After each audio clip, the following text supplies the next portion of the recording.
खबर यूपी के प्रयागराज जिले से, जहां लाक्षागृह में समाजवादी द्वारा लगाई गई चौपाल।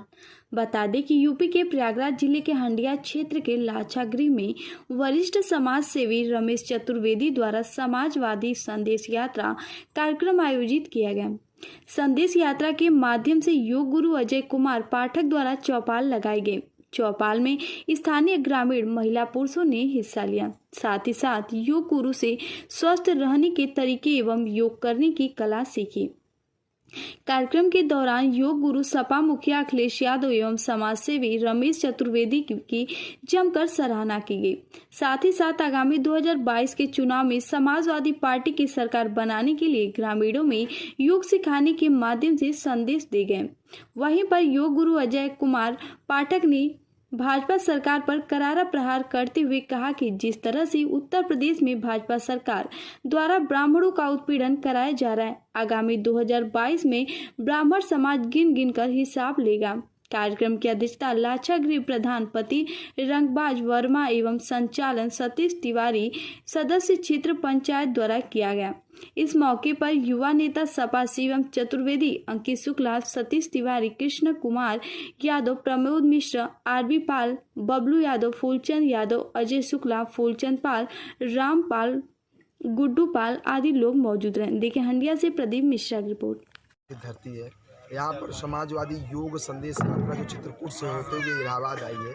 आज मैं इलाहाबाद पे जो ऐतिहासिक एक कार्यक्रम हुआ है इस गांव में रमेश चतुर्वेदी जी के निर्देशन पे और सहयोग पर, और उत्तर प्रदेश के पूर्व मुख्यमंत्री श्री अखिलेश यादव ने समाजवादी योग संदेश यात्रा के माध्यम से योग, आयुर्वेद, प्राकृतिक चिकित्सा के साथ साथ शिविरों के माध्यम से गरीब, असहाय और जो संपन्न वर्ग के लोग हैं उनका इलाज के साथ साथ लोगों को शिविरों के माध्यम से स्वस्थ करना, और साथ ही साथ घर घर जाकर के भी हमारी टीम, संस्थान के लोग समाजवादी योग संदेश यात्रा के नियम के तहत लोगों को स्वस्थ कर रहे हैं। और इसके साथ ही साथ उत्तर प्रदेश की जो वर्तमान तानाशाही सरकार है, जो सिर्फ लोगों को विकास के मुद्दे से भटका करके और बेरोजगारी के मुद्दे से भटका करके लोगों को आपसी भाईचारे से और एक वर्ग के साथ, खासकर ब्राह्मण वर्ग के साथ जो ये अत्याचार कर रही है, तो मैं उत्तर प्रदेश सरकार से ये बता देना चाहता हूँ कि ब्राह्मण समय पड़ने पर सुदामा और समय पड़ने पर भगवान परशुराम बन करके आपके वंश को समाप्त करने का भी काम करेगा।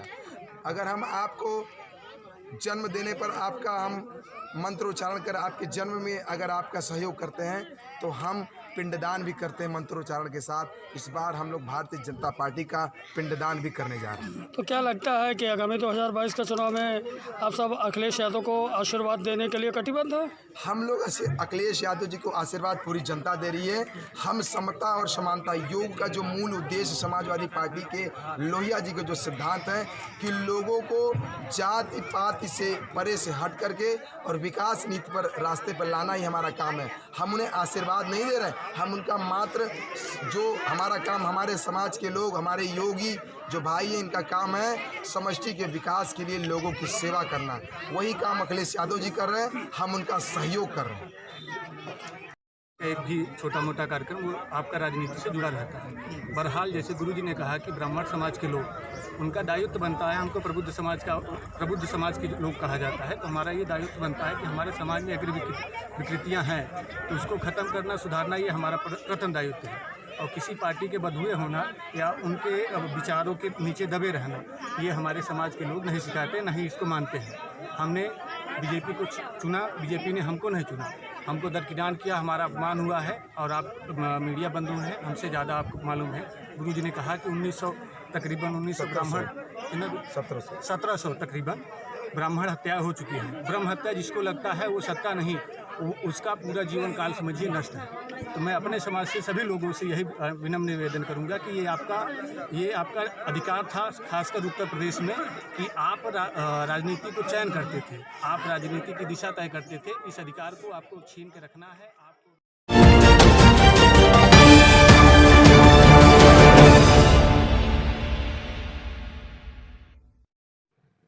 अगली खबर यूपी के जनपद रामपुर से, जहां थाना अजीम नगर की ग्राम पंचायत दोगपुरी टांडा में आज कोविड-19 की वैक्सीनेशन का आयोजन हुआ संपन्न। ग्राम पंचायत दोगपुरी टांडा में वैक्सीनेशन का कार्य हुआ।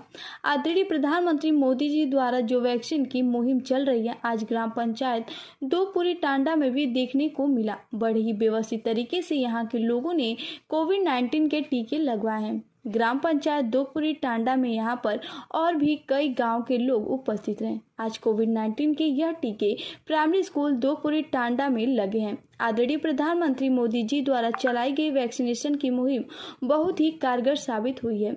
आपको बता दें कि यहाँ तक कि पहले डेंगू और मलेरिया जैसी कई बड़ी बीमारियाँ इस टाइम पर भी बहुत ज़्यादा हो रही थी, किंतु जब से वैक्सीनेशन का कार्य चल रहा है तब से इन बीमारियों का प्रकोप बहुत ही कम हो गया है।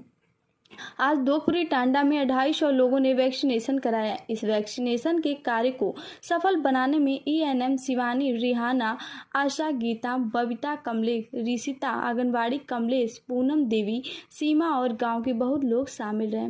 देखिए अखिलेश कुमार की एक खास रिपोर्ट।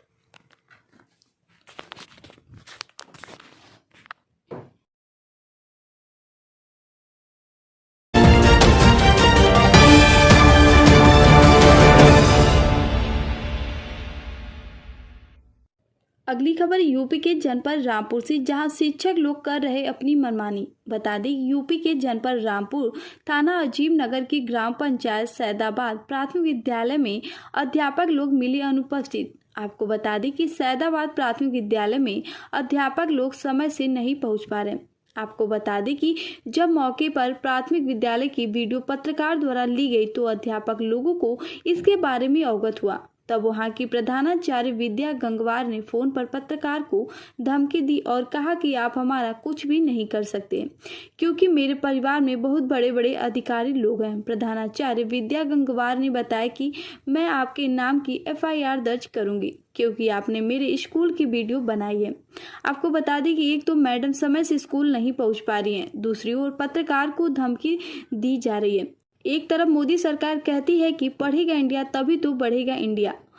अगर इसी तरह अध्यापक लोग अपनी मनमानी करते रहेंगे तो कैसे पढ़ेगा इंडिया और कैसे बढ़ेगा इंडिया। देखिए अखिलेश कुमार की रिपोर्ट। नमस्कार, इस वक्त मौजूद हूँ प्राथमिक विद्यालय सैदाबाद में, जो कि क्षेत्र सैदनगर में लगता है और थाना अजीम नगर। और ये इस वक्त प्राथमिक विद्यालय में हूँ और यहाँ पर कि आप देख सकते हैं कि बच्चे बिल्कुल फ्री घूम रहे हैं और अभी तक एक भी टीचर का यहाँ पर बिल्कुल भी पता नहीं है।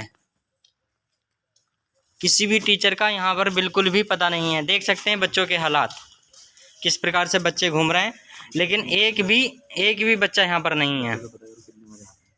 सर कितने बजे आते हैं?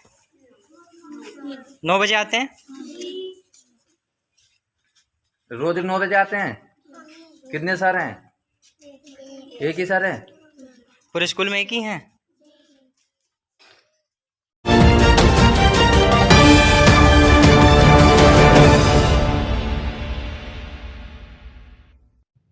खबर है जनपद इटावा के भरथना क्षेत्र से, जहां विभिन्न किसान संगठनों द्वारा कृषि कानून वापस लेने की मांग के साथ MSP को कानूनी गारंटी देने, डीजल, पेट्रोल व रसोई गैस के दाम घटाने की मांगों सहित अन्य जनता की समस्याओं के खिलाफ आयोजित भारत बंद का कस्बे में मिलाजुला असर देखने को मिला।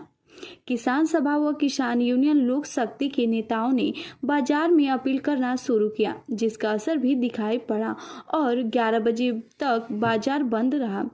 बजाजा लाइन पर सभा को संबोधित करते हुए किसान नेता अनिल दीक्षित ने कहा कि मोदी सरकार किसानों पर काले कृषि कानून थोप रही है। डीजल, पेट्रोल व गैस के दाम आसमान छू रहे हैं। वहीं मधुर यादव ने कहा कि किसान जो देश की जनता का अन्नदाता है, आज सरकार उसे नेस्त नाबूद करने पर उतार हुए। संघर्ष कितना भी लंबा चले, हम मांगे पूरी होने तक पीछे नहीं हटेंगे।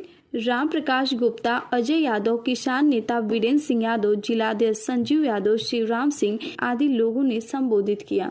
देखिए भरतना से प्रमोद कुमार की रिपोर्ट।